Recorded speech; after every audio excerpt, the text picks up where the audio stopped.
all viewers so tunia hin social media lama henlang ipilama Twitter henlang Instagram Facebook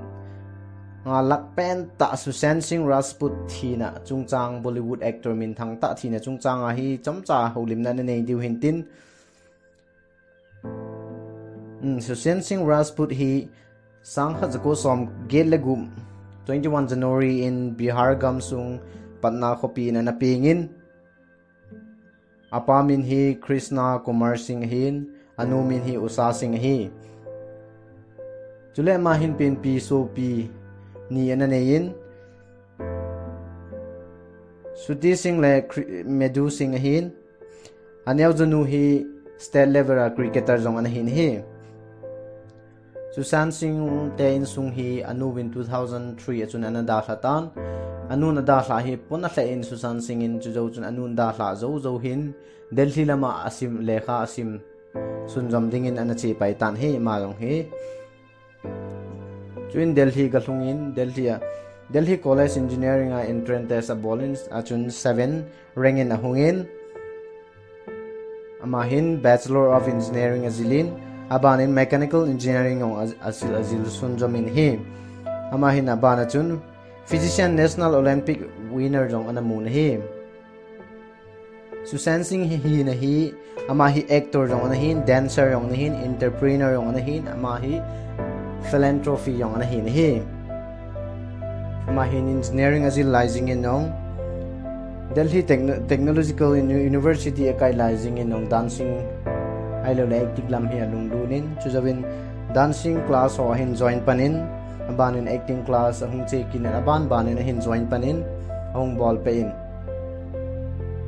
2005 achun Filmfare Award background group dancer hola adin awma hoi hlendo na hikin tan hi hichun 2006 Australia Commonwealth Games culture program perform ding in vaina mukinun cheong chun ana chevin hi hichi hung kile ako na chun amanong engineering lam chu ahai sanin dancing le acting lam chu theito min athei na zo se alung lut na lam hi je chun ana che pi tan he chujawin Mumbai hung lunin Mumbai chun dancing lam le acting lam hin asatain hung che pin chujawa chun mi mel hat hung hau che chen abana chun advertise bolding ham hoin min hung ko pantan chel chi a duration hi kumni leke tabang hi chelai mun hin Mumbai hen ai lo le dancing lam hen lang acting lam hong le cho ki chu na ho a hin kumni leke tabang hin sulu nen hi 2008 hong itan 2008 na chun Sushant Singh ading hin Bollywood actor min thang ta star min thang ta hong hi theina ding kot len ta hong ki hong tan hi chun Mumbai a dancing team on Sushant Singh hi hin melhat tawin ain melhat jo chuna ma personality la acting skill ho ain velau ama ho lung jo hin khoin Sushant Singh hi hin dei pan tawin hi chu in TV show audition neiding ho in invite hin mo pantan hi chun rule ho themcha cha hin la panin chu jawin TV show lamin amel hung ki lang pantan Sushant ding in kot hung ki hong che tan hi 2013 hung hin 2013 na chun Abhishek director na noin kaipoche ti film ahin thoma sa pentan hichikum mama chun sudes desi romance ti zong hi ahin tho in alakpi na min thang pi hlein hi 2014 hung hin 2014 a film ma panna chu PK giti American na Anushka ama hothum min ana thona wa Anushka dong ma pa surfrush ku chakon role ahing lain chiang khun Sushant Singh ading hin ko len ta hong ki hongin hong lang in min ahin hepantan chiang khu film yong khu alo hlinge ye tiong akimun he aban in 2016 in MS Dhoni untold story giti ahin thoin amazon alo hlingin chuban film tam pita aban banin hin tho chok pe ahin tho pe in Sushant Singh hi ahung lak do pe tan hi Sushant Singh ne wat na don no film chu kai poche hin Filmfare Award ana dongin Best Male Nomination Award ki pa man no ana dongin abanin India Film Festival Melbourne Award ong na dongin, Screen Award ong na dongin, Kalakal Award ong na dongin, Big Star Entertainment Award le Indian TV Academic Award ho hi amahin ahin dongin hi ga he thei kha chu Sushant Singh hi education lam ngai na mi ta hin amahi program dang hoi nong na zawji in 2017 na jong chun school chapang ho ki thopi na dingin Sushant education ti lansana bolin hi ahin la Sushant Singh in sumi te le offense ho adingin le Bollywood ho adinga dei umlo ta wangset te in June 14 ni achun achen ne in Mumbai copy in amahi anaki khaili tai ti thu aki he in hiche Sushant Singh aki khaili suicide ti thu apan a het he na chun apa yang hi unconscious in ko Halloween chom phat ano min hi asai dana chun Sushant Singh Rajput hin before 6 months chun depression anani pantan hiche depression anani hi amahi mila akipa maisu Faisiwa umwangin asung gilta hi lungoy mona ay lule lung nop mona tam ta hi anane hiding gincha lumin atinong asayun hi ama na thi masang zep hin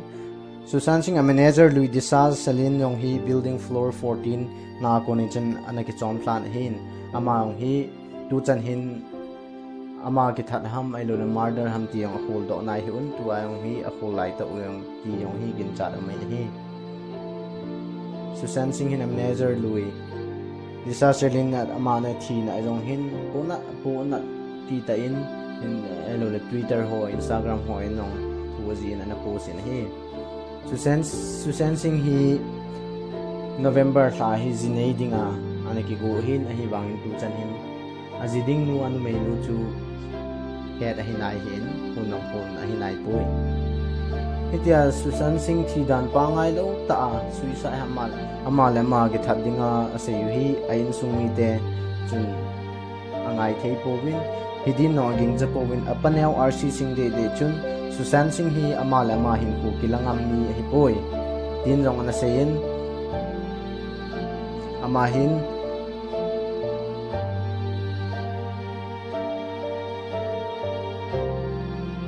apaneu RC Singh hin Union Home Minister le Prime Minister Modi ko mahin CBI in hoita inquiry ay bol pi divin din nge na sang ta anan ni hi actress Kangana Ranaut Sushant Singh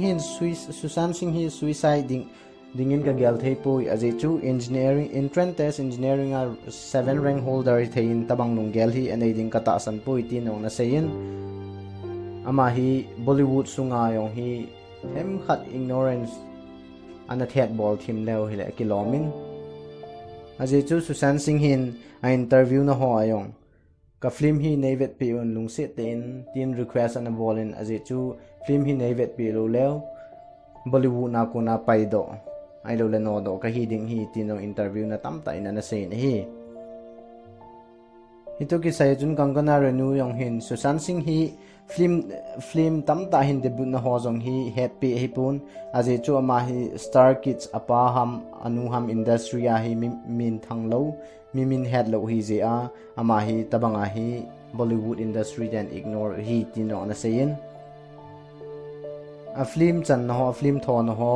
kai poche MS Dhoni untold story ti adang hong film hoi ta hin ain la award khat cha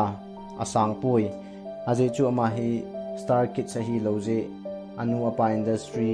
film industry ami min thang hi loje hi tinong ngam tai na sein hi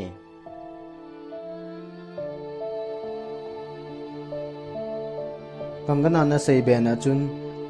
chichori film hu director theme ta noya ki tho hin hi chi sang kun guli boys ki ti Alia Bhatt Ranveer Singh an amani na thon ahun award 13 lam an pezovin hi chi industry a hi